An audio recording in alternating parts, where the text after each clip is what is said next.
There was a lot of hope that the new Russia, which also became an independent state like every other former republic, would change. That they will become the different country with country of normalcy, with the human rights, democracy.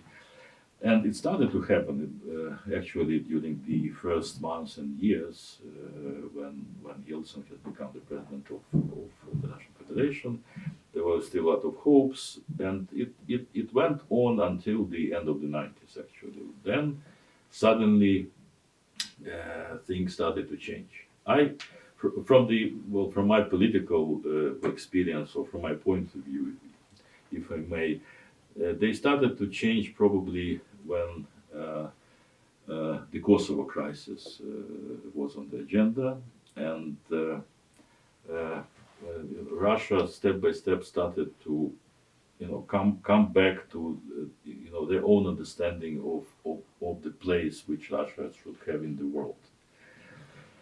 Stronger, with more say, and they started to confront the United States. Before that, there was, I think, very good cooperation. Things developed. There were a lot of extremely important decisions and agreements signed on the ICBM treaty, for example. Going down with the number of nuclear arms, and all other countries were looking at that with a great hope. But unfortunately, it reversed somehow. Maybe not starting from Kosovo, but that's my opinion at least.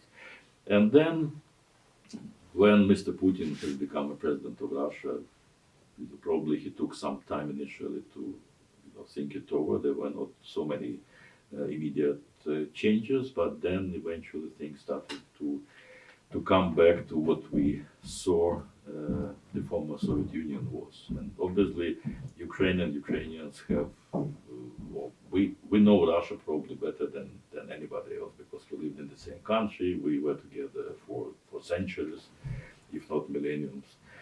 And we knew that unfortunately it may come back to the situation which we see now.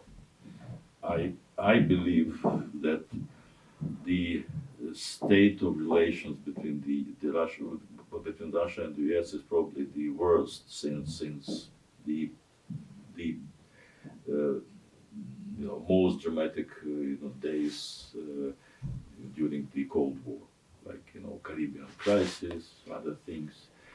We're not at that point yet, but I think we're coming to that, and this is very unfortunate.